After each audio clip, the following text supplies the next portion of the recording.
Op die 7de dag van die Lydensweek was dit nog deel van die Sabbat, die dag van rus.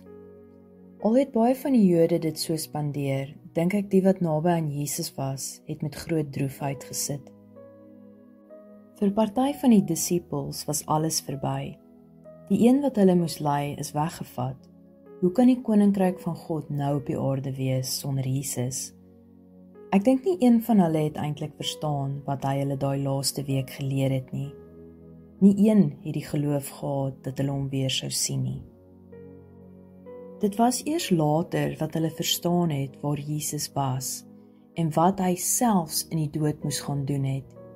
Jesus het altyd van die dooies gepraat as die wat net slaap, en so het hy ook net geslaap in daai grot. Sy liggaam het dalk daar gelê, maar sy gees en siel het gegaan waar die is wat net slaap. Jesus het afgedaal na die doderyk om daar te bedien. Jesus is die weg na die Vader, en die mense wat al duisende jare dood is, moes ook die boodskap hoor, die goeie nuus wat ons almal vrymaak. Selfs hulle moes die keuse maak of hulle die ewigheid saam met Jesus wil spandeer of nie. Psalm 16, vers 9 tot 10.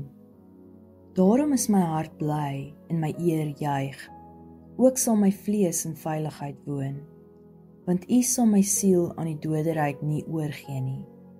U sal nie toelaat dat U gunsgenoot verderwing sien nie. Hoe groot is die Here se genade nie? Laat selfs die wat nie van Jesus sou weet nie, ook die goeie nuus kon ontvang en uit die ewige slaap ontwaak om vir ewig saam met die Vader te wees. Jesus het tot gaan preek vir die geeste in die gevangenis, die wat in die hel toegesluit is. Hierdie het my baie laat dink hierdie week. 1 Petrus 3, vers 18 tot 19.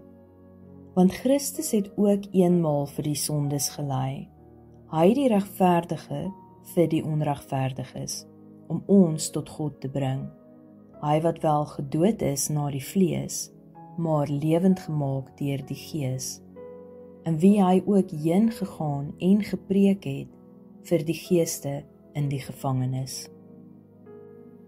Ons besef nie hoe genadig God eintlik is nie. As die Here die voorsiening kon maak vir die wat voor ons gekom het, om ook by hom te kan wees, hoekom dink ons nog steeds daar is nie 'n plek vir ons in sy huis nie? Daar was 'n verbond gemaak in bloed vir jou lewe. Die lam is geslag. Die prys was in sy bloed betaal. Ons breek dalk beloftes met mekaar, maar God sal nooit 'n verbond met jou breek nie. Hy sal jou nie laat gaan nie, want hy het die duurste prys betaal vir jou. Jy is gekoop met Jesus se bloed, en dit maak jou waardig vir sy genade. Die genade onbeskryflik groot. As jy vandag se boodskap geniet het, seën iemand anders en deel dit met hulle ook. Ek hoor graag van jou, so deel asseblief in die kommentaar as dit vir jou iets beteken het. En onthou om Smag soos 'n wildsbok te volg op YouTube en TikTok vir meer.